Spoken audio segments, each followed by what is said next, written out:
Alright, welcome back everyone. In today's video, we will be talking all about Messerschmitt Bf-109s, all of which are my favorite planes in War Thunder.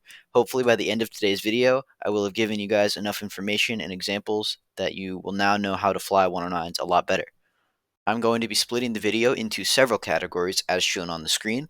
First, I'm going to start off with a quick overview on the airframe of the 109s in the hangar and the differences between each model. So I won't be covering any 109s that are below 4.0. Besides if 109 F1, I don't have much experience in 109s that are ranked 2 and below. I have footage for the 109 F4, the G6, the G14, and the K4. The earlier mid-tier 109s, such as the F4 and F4 Trop, are at 4.0, and they are equipped with 1300 horsepower engines. They are armed with dual 7.92mm Mauser machine guns and a singular 20mm MG151 cannon. They are also lighter than any later 109 models like the Gs and K4 since they have a lighter airframe, an engine, a smaller fuel tank, and less armor. The G2 Trop sits at 4.3 BR and has an improved engine with 100 more horsepower, but it is heavier. The G6 sits at 4.7 BR and gets a much better engine with 1760 horsepower and switches out the dual 7.92s for 13mm, but it has more armor and is also a lot heavier.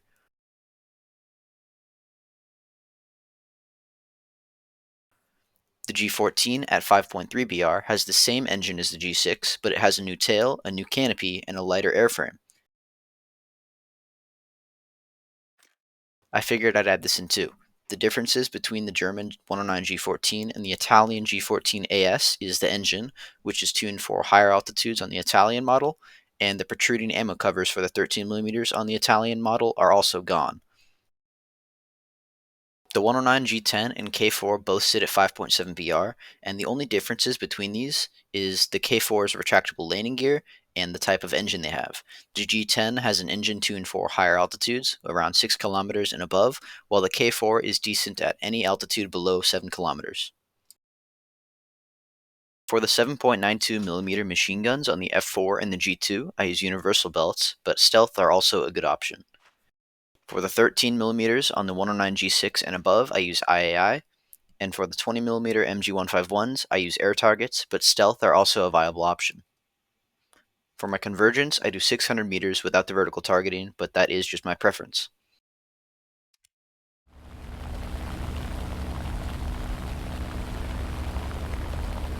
So as you can see, 109s don't really have the best roll rate, but they do have a good rudder. And when you combine both of these together, the 109 rolls a lot better. You can also throw some pitch in too, to do what is called a snap roll. And this helps with defensive flying a lot, as the 109, when it doesn't have good roll, it can't really defensive fly that well, but once you start using the rudder, it becomes just as good as a Focke-Wulf.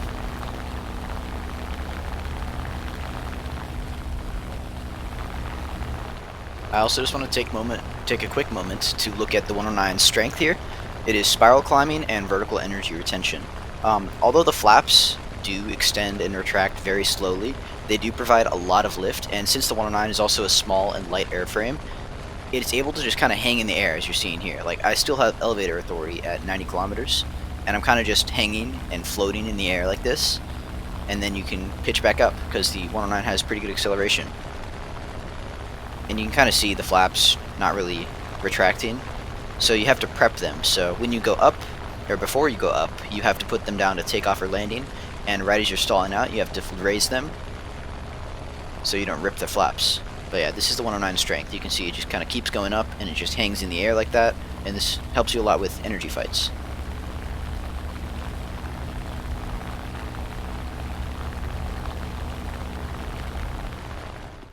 For MEC, German planes have control of their radiators, but do not have control of their superchargers and mixture.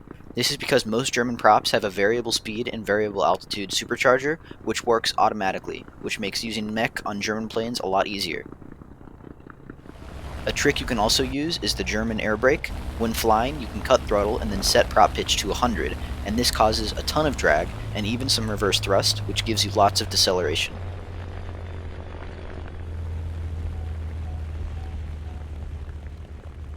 However, if you forget to turn the prop pitch back to auto before throttling up, your engine will do this.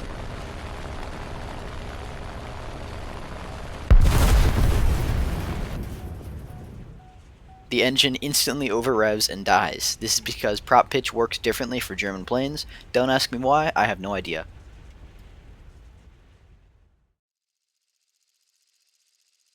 So, loading into a match, I take around 25 minutes of fuel because this is enough to last me around 18 minutes. Be careful, as when on WEP, the fuel drains much faster than normal, especially on the K4.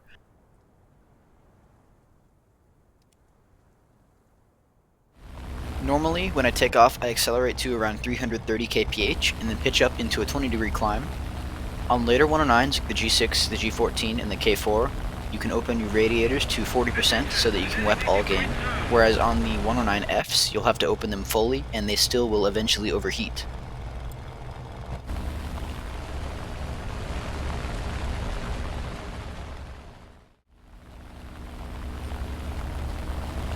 So first we're going to start off with a couple of examples on how to merge. So I start off around on the same altitude as the higher Spitfire. So I shallow dive, going into the merge. I do not want to turn with him, and what I'm going to do is, after the merge, I'm going to set up a climb, and the Spitfire is going to bleed a lot of energy while he turns around for me. And look how much distance I have now, and there's no way he's going to be able to get pitch up to get the shot on me, and I can do whatever I want now.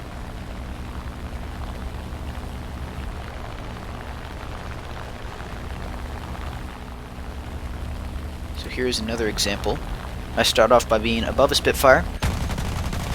There's a quick hat on here. And after the merge, what I'm going to want to do is I'm going to go straight up. This creates distance and separation between me and the enemy, and there's no way the Spitfire is going to be able to pitch up for me. All I have to do is loop back over, and I get a free shot on him if he doesn't dive away.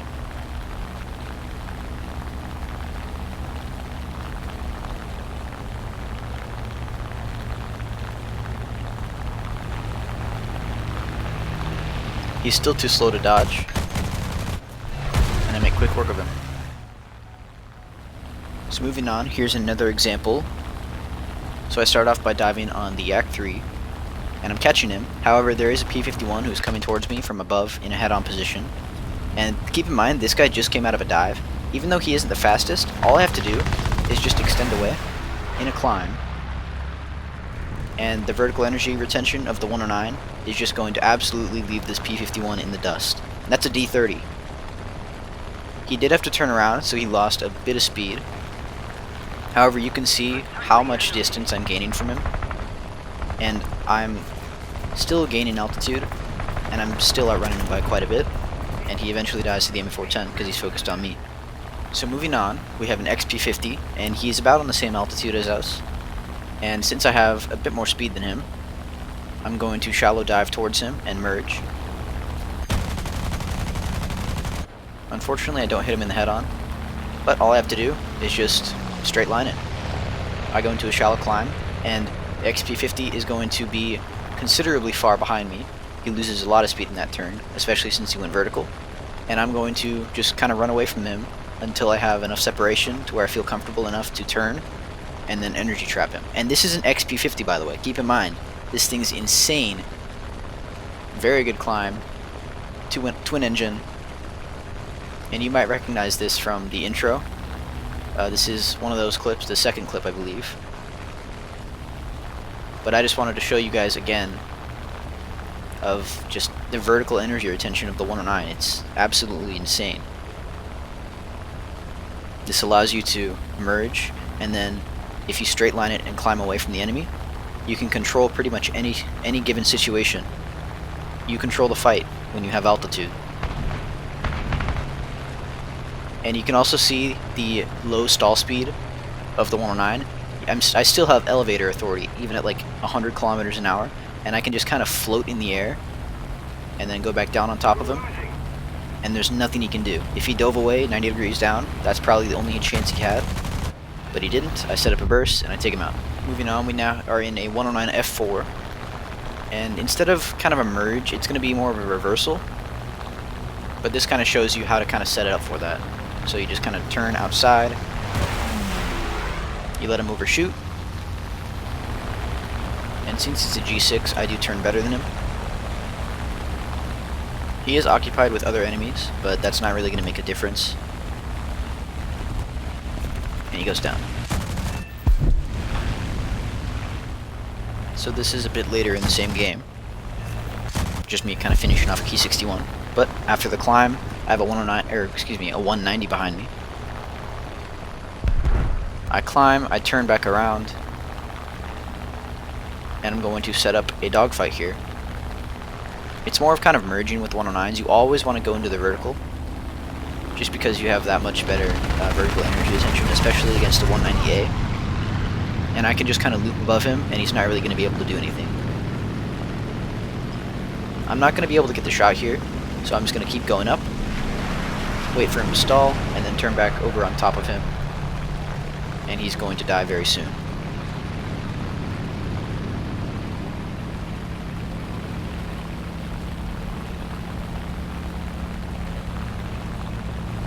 All it is just clean up now. Make sure you also raise your flaps before you start your dive, because the flaps on the 109 are very slow to retract and extend. But the Focke-Wulf's too slow, and he dies. So moving forward to the attack strategies, we're going to start off with a hit and run. And normally, you don't really do hit and runs in 109s. You more kind of lean towards boom and zoom, because this thing has very good climb, very good vertical energy retention. But hit and run is more kind of climbing up to the enemy and surprising them with your speed. But right now, I'm using my speed to be able to kind of just shoot down everyone in my path as I go. And since they're all focused on the guy in front, I'm able to kind of sneak up on them, and they don't really see what's coming. That's 3. I go for the K84 now, and I don't really need to climb away. I do dodge the head-on, he is a bit suicidal, but I don't really need to climb away, because I have enough straight line speed to get away from them right now. And since no one's following me, I'm going to turn back towards the I-225.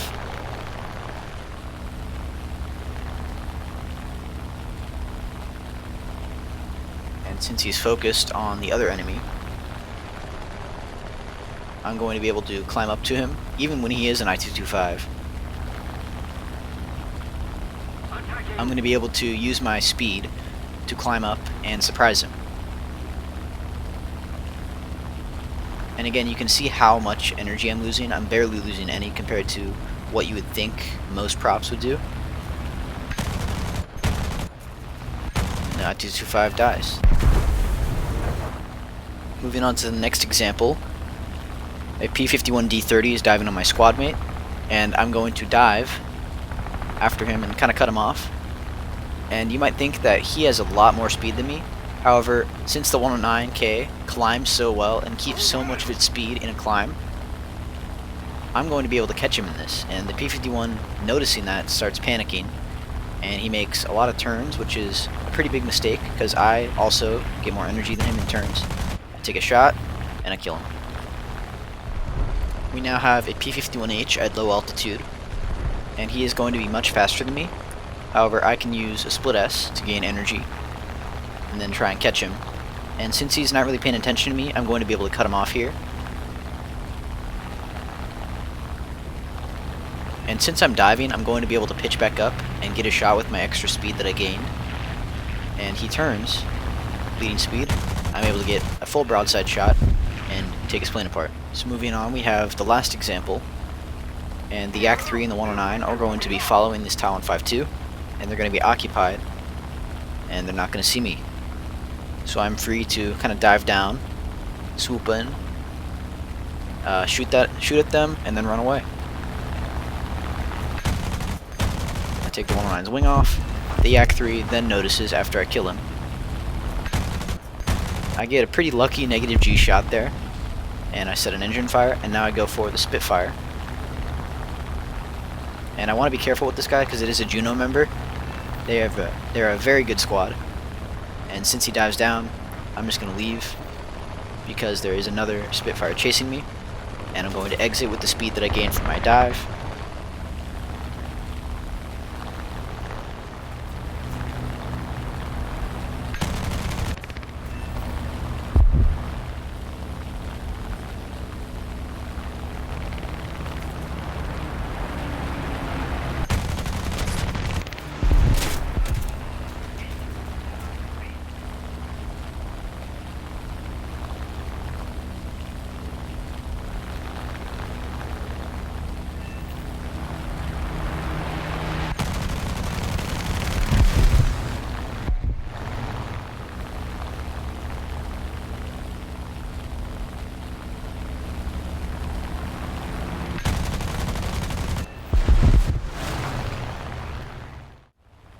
So we're now going to look at some boom and zoom tactics. Starting off, we have an A6M5 who is below us, and he's occupied with a Spitfire. And instead of trying to dive down for the shot like that, which I'm not really going to get much time on target, I'm going to wait and then look back down when I'm behind him.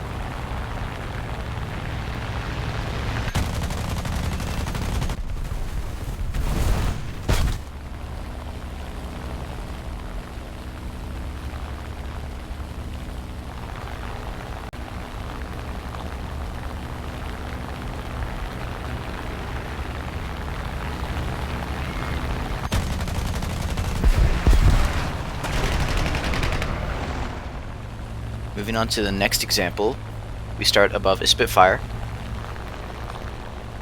and since there's no one kind of at my altitude, I'm going to choose him to go for. He gets hit in the head on, and he does a split S to try and go after the 190F, but he doesn't see me, and I'm able to get a pretty easy shot.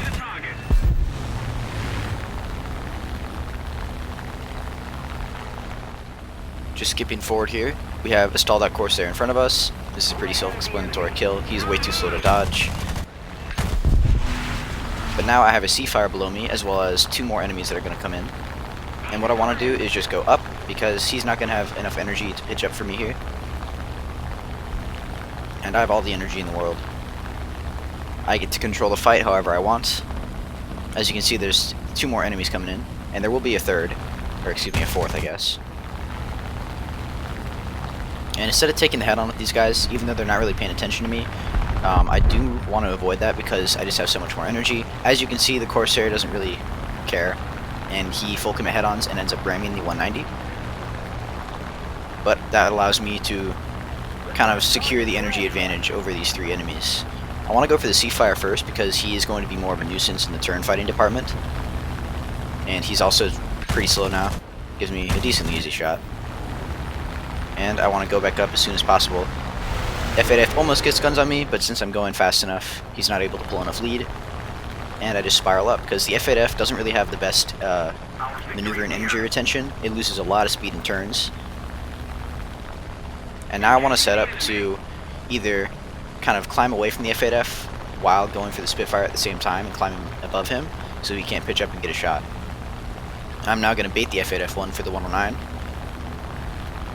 109 makes a pretty good pass on him, and he severely damages him, so I'm going to quickly finish him off. And I'm going to go for the Spitfire, who is focused on the other 109. And I'm just able to get the wingtip cut, as with my last bullet. Moving on to the next match, we have a 6-kill game with the 109G6, and this is pretty much the entire game just boom and zooming. I start off with going for a Corsair, and since he's focused on the Donier 335, I'm able to just kind of freely dive on him, and I'm going to get a shot on him before the P-51 gets in my guns, or before I get in his guns. aim here wasn't the best, but all I have to do after I kill the Corsair is just zoom back up. The XP-50 and the P-51 are not going to have nearly enough energy to be able to pitch up for me, at least effectively. And since the XP-50 is going for someone else, that's the main target I want to get out of the match as well. I'm going to instantly go for him. He goes down, and now I climb away from the P-51 instead of towards him. I want to maximize the energy advantage that I have, and if I go away from him, then I'm going to have more time to climb, and this allows me to get more altitude back. And since the P-51 is also focused on the AC-9, I'm going to be able to freely start diving towards him. However, he does go head-on with me here, but all I have to do is just stay out of his guns and then spiral him up. And there's no way he's going to be able to get his guns on me before stalling out. And this is just what you have to do in the 109. Just spiral enemies, energy trap them, climb above them. And this is pretty much the only thing 109s are good at, but it's exceptionally good. Every single 109 is exceptionally good at energy traps. They all have great linear and vertical energy retention, and you have to use that. So skipping forward here, we have a P-51 and the F-8F who just took off on their airfield. I'm going to merge with him, and I'm going to just climb above him, because I can just go up here. And it's a D5, so I don't really have to worry about him being able to keep pitching up here. However, the F-8F is a bigger problem, because his engine produces, I think, 3,000 horsepower. It's kind of ridiculous, but he can prop hang me a lot better than the P-51 can. And you can see him, he pitches up for me, and I want to turn horizontal to his guns here to present a small profile and kind of minimize the chances of me getting hit. And he's going to eventually stall out soon. I go down a bit too early here. I could have gone up for maybe a couple more seconds and I would have had him, or I would have had a better shot. But all I have to do is just keep going up. And these guys are completely energy trapped. The F-8F1 leaves, so I'm going to now focus on the P-51 because I have space. And the P-51 is just dead in the water here. There's nothing he can do. I just climb so much better than him. I retain so much more energy than him. And he's just dead. Nothing he can do. That's the beauty of the 109s. I now go for the F-8F, who's not really paying attention to me. He goes up, getting way slower, and it gives me a pretty easy shot. I missed the first burst, but it doesn't matter. So skipping forward here, we have another 6-kill game. This time it's with the 109K4. I did energy trap Key 61 before this recording started, but I forgot to press the record button, so you're not going to see that. You're not going to see that kill. However, I am above 3 enemies with a considerable altitude advantage, and they're all focused on killing the Talon 52 down below. And so I'm going to freely be able to at least pick 1 or 2 of them off before I get spotted. I go for the Yak-9 first. It's a Yak-9 UT, and that's a pretty important target. I make quick work of him, and then since the A6M isn't going to get guns on me, I can actually turn into him here to make the shot harder, as well as going towards the Yak-9 at the same time. I get an engine fire, and I extend away. I still have plenty of speed to get away from the A6M5 here. And you can see just how much speed the 109 just retains in the vertical like that. In a climb, it barely loses any speed compared to other planes, especially the Zero. Because the Zero, it doesn't have the best climb in general, but it's also really slow, so it's not going to be able to keep up with those shallow, high-speed climbs. And you can see I have over 1 kilometer of altitude above him, and I'm going the same speed as him. I now loop back over onto a 6. This gives me more time on target, gives me an easier shot, and he's also not paying attention to me. I did whiff a bit here, he turns into the left, but my last bullet does connect with this wing, and I take him out.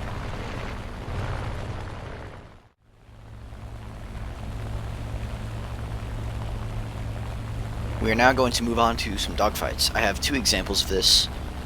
First, it is a 109 F4 against a P-51C, and I start off below him, but I do have enough straight line speed to enter this dogfight. He goes down, I go up, and I want to bring this into the vertical as much as possible. Even though it is a P-51C, and it is pretty dangerous since it's lighter than like the D5, it has the same power, it is a pretty dangerous opponent in 1v1, and this guy was also pretty good too. Unfortunately, I'm not able to get proper aim there. I wasn't able to negative G. And he starts going down and cuts his throttle here. I cut my throttle to follow him, but he is a lot slower than me. He has more drag at these kind of speeds. The Yak 3 lets us 1v1, and this is where I kind of made a mistake here, because the 109 F4 did get nerfed. Its flight model is a lot more sluggish, but I do dodge a shot, and the top of his loop is now the bottom of my loop, and this means I can keep going up without really being able to get in his guns. He is going to get one more shot here, but after that, if he misses, it's over. Just barely. I keep going up. I flip back over. And this is where the P-51C will die. He tries to go head on the last second. He realizes it's not going to work, but it's too late. My 20 mils take his wing off and set and fire. We are now going to move on to the last dogfight, and this is the 109K against an F8F1 Bearcat.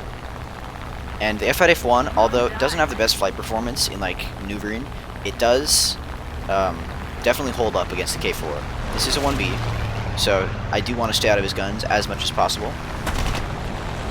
And I do want to take this into the vertical as much as possible. So since he bleeds a lot of speed in these turns, he is going to get the first couple of shots on me.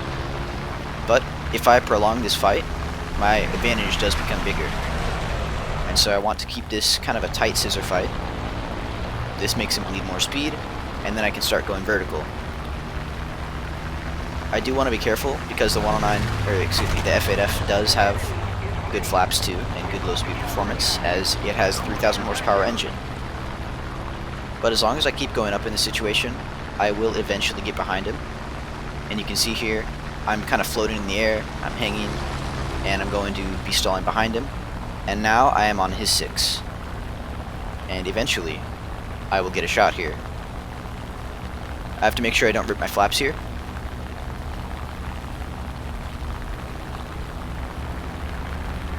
I'm not going to get the shot, but on the next turn, if he doesn't change up, something will. If he doesn't change something, I'm going to get the shot.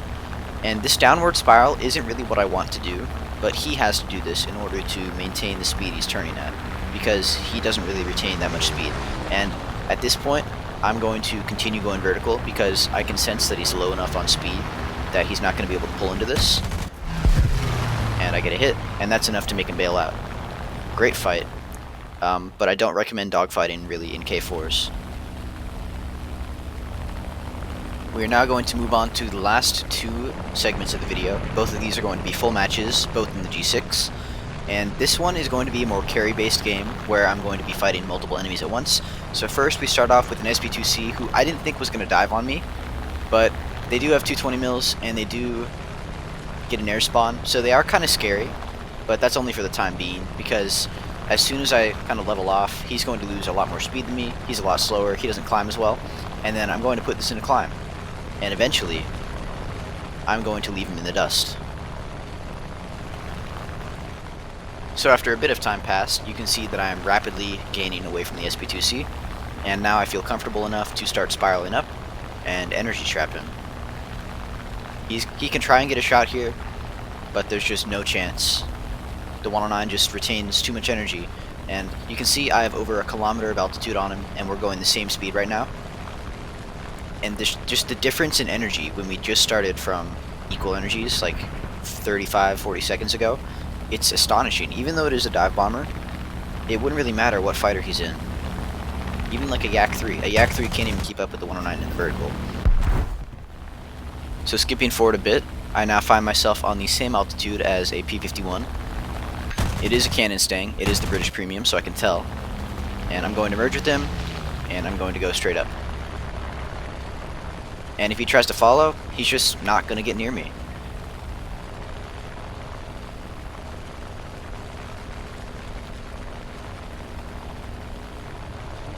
I now have to keep climbing because the Billfighter and the I-185 are going to come near me. However, the I-185, even though he's pitching up, he's not going to be able to get a shot.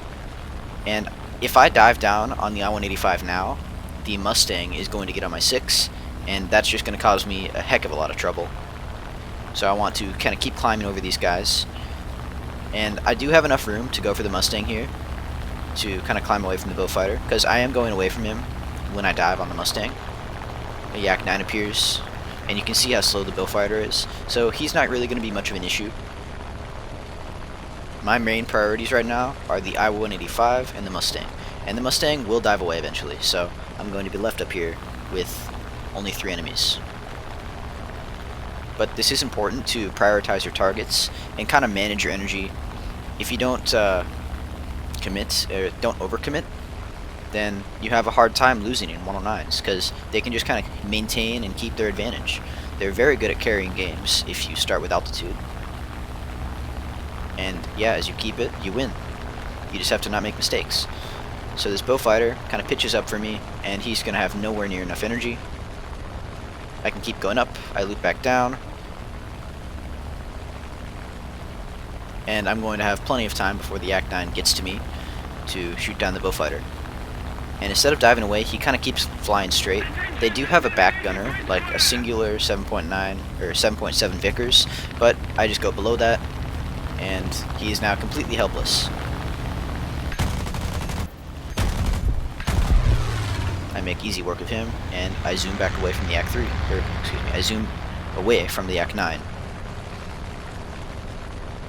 And I feel comfortable now, because I am higher than him, and I'm gaining away from him, which means I have plenty of energy to kind of start my energy trap. And I know that it's not a Yak 9U. If this was a Yak 9U, I'd be very scared, because that thing is insane. But it is a Yak 9T. And he starts really choking up here at this altitude. So I'm confident that I can easily energy trap him if he commits.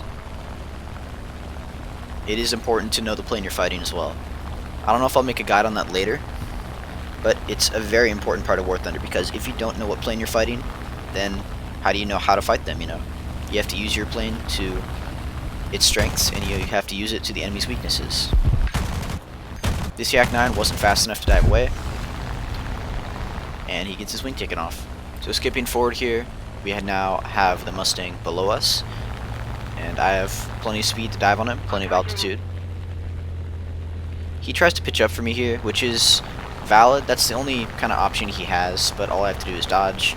He does have 420mm Hispanos, which I do not want any part of. I don't want to get anywhere near his guns. But there's just no point, there's no reason for me to take the head on with a stalled out Mustang who's going straight vertical for me. He goes vertical again, but he's not going to be able to get the shot. He tries dodging, but he's too slow, and I take his wing off. I now zoom away, because there is a Yak 9 over here. He's somewhere over here. There he is. And that is a Yak 9U, and I want to be extremely careful, because Yak 9Us basically do what I do, but better. They outturn you, they somewhat outclimb you, and they're faster than you. They're extremely dangerous planes. I think that's probably the best 4.7 propeller plane in the entire game, but since he came out of a dive and is climbing towards me, I have slightly more energy. I do get hit here. Luckily, my entire tail didn't come off, but since I have more energy in this fight, I'm going to be able to stall him out here. He tries extending away. However, since I have altitude, I'm going to be able to catch him, and he goes up again here for some reason, but this basically just gives me the kill. I don't know why he did this. If he kind of shallow dived away, he probably could have escaped. But that's going to be 5, and that's GG. I actually forgot I had an example of this in here, but this is me fighting 2 Hornet Mark IIIs at altitude, and they don't really play it properly, and I use my 109 to my strengths, and I'm able to 2v1 them. At first, it is going to be 1v1 with that guy who runs away a lot, but you can see the Hornet in the bottom left of the screen there. Maybe half a minute later, he is now at my altitude, and I am shallow diving towards him to gain some speed and set up for a reversal. I dodge. The Hornet does have very sluggish controls, so at high altitude I am able to do this without much worry. But I now have to worry about 2 Hornets, and this is going to make my life a lot more miserable, unless one of them makes a mistake here. And the Hornet, who is above me right now, does make a mistake by climbing too steeply, so what I'm going to do is I'm going to gain speed, I'm going to dodge the Hornet on my right, and then after I dodge, I'm going to pitch straight up for the Hornet who is above me, and hopefully I can kill the Hornet, and then turn back around and focus the other one. He tries pitching down, but he gives me a very easy shot. I get a one shot on his tail, which is pretty lucky, but the Hornet wasn't really flying that properly anyways, and I now have pretty much all the options here. I try and go head on. Unfortunately, I can't really pull into that shot, but as long as I split S and use altitude for speed, I'm going to be able to catch him. Even though Hornet Mark IIIs are extremely fast and climb very well, the 109 climbs well enough to keep up with them, and it retains enough energy like this to just kind of be able to chase them for a while. I close my radiators just to make sure I'm able to get close to him. He turns down, and I get severe damage on his tail. And that's GG.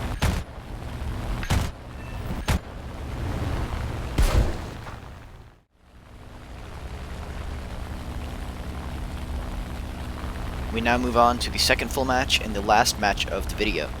This is going to be a 7-kill carry, also in the 109 G6.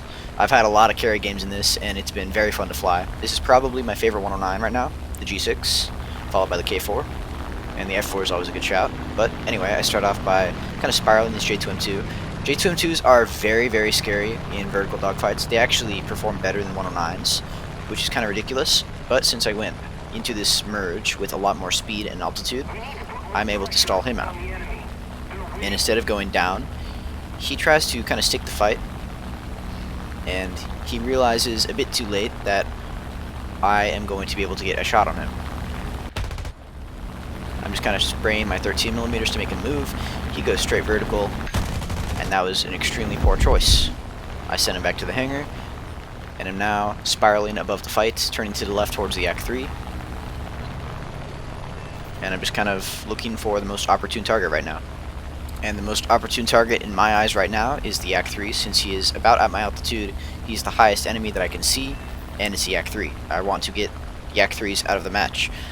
They're very annoying planes to deal with. I would say they're scary, but you actually outperform them in climb, especially above 4 kilometers. I'm not going to be able to get that shot, so I pull off. I have plenty of energy to just exit away without a care in the world. And yeah, I just climb until I feel comfortable enough to where I can turn around and start energy trapping him. And this is about now. I spiral up, I go perpendicular to him, keep going up, and this gives him an illusion that he's going to get closer to me and gain on me to where he's going to be able to get a shot, but you can see right there he stalled out.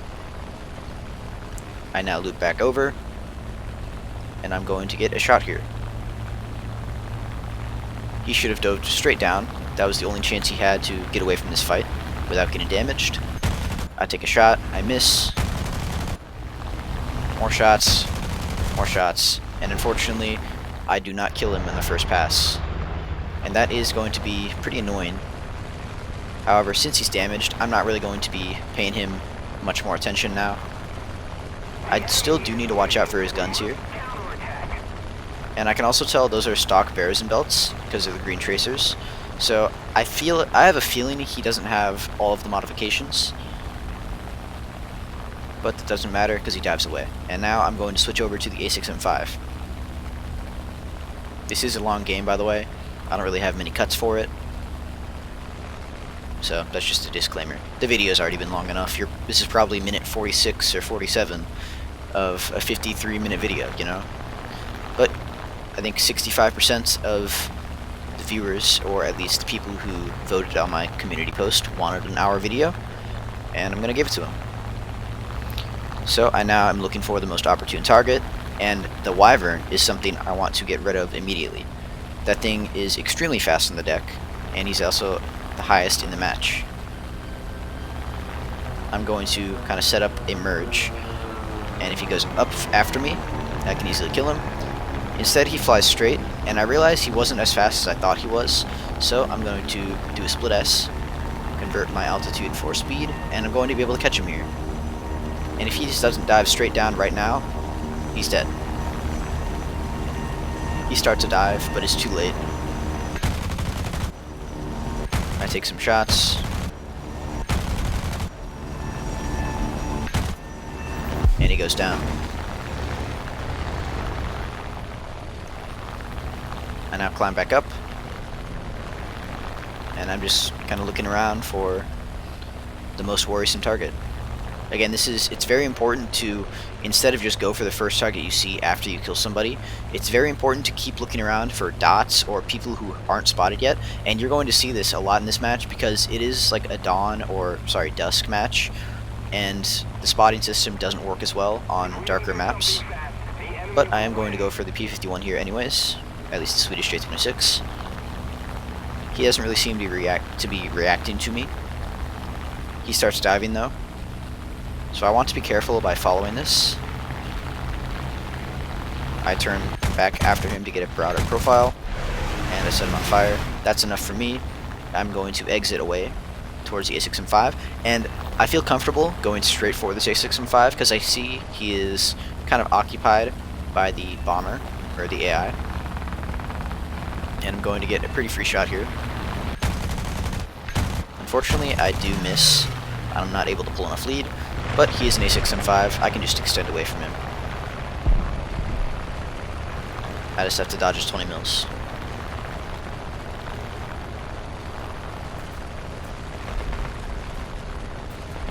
Japanese 20s are a bit scary after the update. They buffed the guns, and they one-shot a lot of things now. But I feel comfortable going straight up. A6M5 pitches up. And instead of going straight down immediately, I'm going to kind of wait and just hang in the air. The 109 is very good at this. I'm going to present a thin profile by turning horizontal, and he stalls out directly below me and presents a perfect shot. I one-tap him and move on. That was an absolutely textbook energy trap. Probably one of the better ones. But I now see a Key 61, and I'm going to climb directly away from him to kind of distance myself. So after a while of climbing and running away from the Key 61 and simultaneously cooling my engine down, I have a bit of separation and a bit of an altitude advantage to turn around and go for a merge. I dodge his guns and I go up, and he is going to get pretty close to me here. If I waited for maybe 30 more seconds, this energy trap would have been fine. But you can see I'm not really gaining much from him, and even though I am above him, it is going to be a bit of a problem to kind of shake him off right now. I'm focused on dodging his guns right now, and I'm now out of reach, and you can see how slow he is. And this is because the 109 just climbs away, you know, it just starts pulling away in the vertical. And if I waited a bit longer here, I would have been able to do an energy trap, but my engine is overheating, and I want to be careful with this Key 61 because they have a very low stall speed. It is a Japanese fighter after all. It's made of paper mache, so it's super light. But the more time goes on, even though my engine is kind of cooking itself right now, the more energy I will eventually have. And right now I feel comfortable enough to go up and spiral. And the Key 61 doesn't take the bait, which is good for me since I now control the entire engagement. I can do whatever I want to him, whenever I want to him. And I've got him by the balls here, basically. Instead of diving down for too long, he is way too slow to dodge. He doesn't dive steeply enough, and I kind of one-shot his wing off. So skipping forward a bit, I'm diving down to help my teammate with the AK-3, and I'm wondering why he hasn't been killed by the AK-3 yet, and I realized he has run out of ammo, and this is verified in the chat by his teammate. And it's just kind of funny. The AK-9 doesn't really see me coming, and I get a pretty easy shot here. I get an engine fire, and he's going to combust.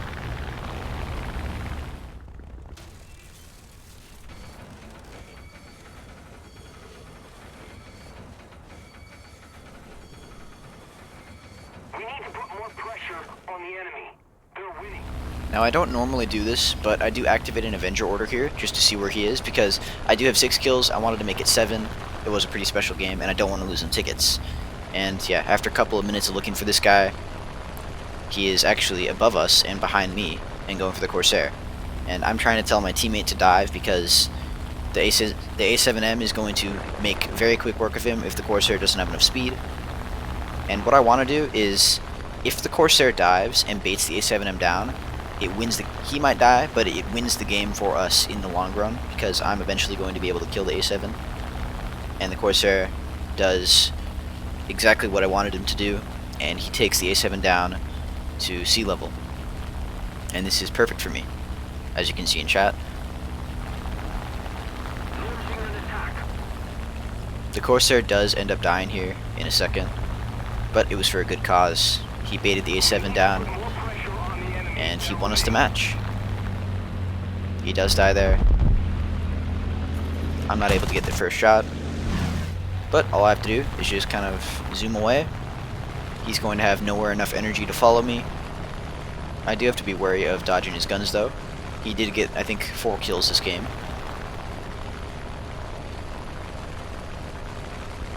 And I am kind of on a time limit, so I'm going to be a bit more aggressive than I normally am. I'm going to loop back over, and I'm going to dive straight down, because I want the tickets to not run out before I kill him. And I'm going to put pretty much everything I have into this one shot. I start spraying, and the last 20 mil hits, and takes his plane apart, and that wins us the game. And that is going to wrap up the video. I know it was a long one, but I wanted to fit as much tricks and examples as I could into this video, as the 109 is a great plane, but it needs a good pilot who knows what they're doing, which is why I made this video, to showcase how good the Bf-109 truly is. I also want to take a moment to thank all of you guys for the support. The channel has been growing a lot recently, and it's really cool to have a community of people who enjoy watching me fly. I truly appreciate y'all, and the channel would not be where it is today without you guys. I also don't usually ask, but I did make a 15-minute video, so if you guys could do me a favor and hit that like button, maybe comment a video suggestion, or maybe share this to a friend, that would be appreciated, so it kind of helps my video do better with the YouTube algorithm. Anyways, I hope you guys enjoyed and learned something, and I will see you guys in the next one. Peace out.